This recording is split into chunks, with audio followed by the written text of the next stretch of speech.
Hello and welcome to another Mario Party 6 minigame review. Last time we reviewed Same as Lame. It just sucked. It just sucked. That's all I need to say. And just to think that we were getting our footing again. Let's hope that the 1 vs 3 mic minigame, Shoot Your Mouth Off, is better. Dude, the title literally sounds like a threat. I'm not gonna lie. Anyways, without any more rambling, let's get to the review, shall we? So here's how you play this one. The team of 3 is inside of a platform that is surrounded by bullet bills and bob-ombs. The single player's job is to basically knock them all out within 60 seconds. They do this by saying words into the microphone and making the Shy Guys do their being. Yeah, I'm pretty conflicted on this one. On one, it feels pretty balanced, the fact that the Shy Guys move extremely slowly.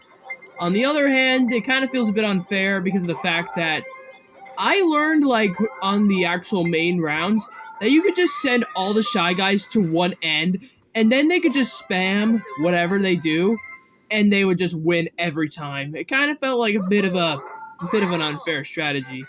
It's whatever. Yeah, also, I will say, maybe it's not the best idea to use a controller for this minigame. Well, there is one minigame in Mario Party 7 named Math Mortician that basically uses the microphone controls way worse with the controller. Yeah, seriously, do not play that minigame with the controller. But I will say, we're only talking about Mario Party 6 here, so I gotta be fair. Yeah, this one's okay. Yeah, it's just a very conflicting minigame. On one end, I had a lot of fun with it, trying to get the team of 3 out in time. And on the other hand, it felt pretty unfair because of the fact, well, it's just the fact that the Shy Guy moves so slow, and the fact that, well, you can just spam enemies on one end and basically have the single player win every time. But it's a pretty engaging minigame that keeps you on your toes, and you have to be pretty careful. It's better to do with a controller because you don't know what the single player's inputs are going to be. But that's basically my personal opinion. So let's get to the overall review, shall we? Yes, I know, it's so quick. Never have I ever been more conflicted with a minigame before.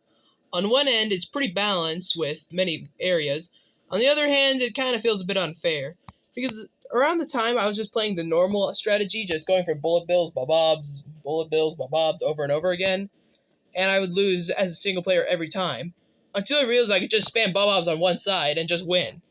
Yeah, that's pitiful.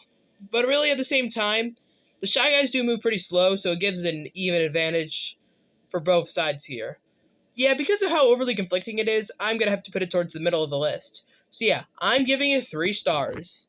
And that's it for today. Up next, we're going to be reviewing Sink or Swim. See you guys then.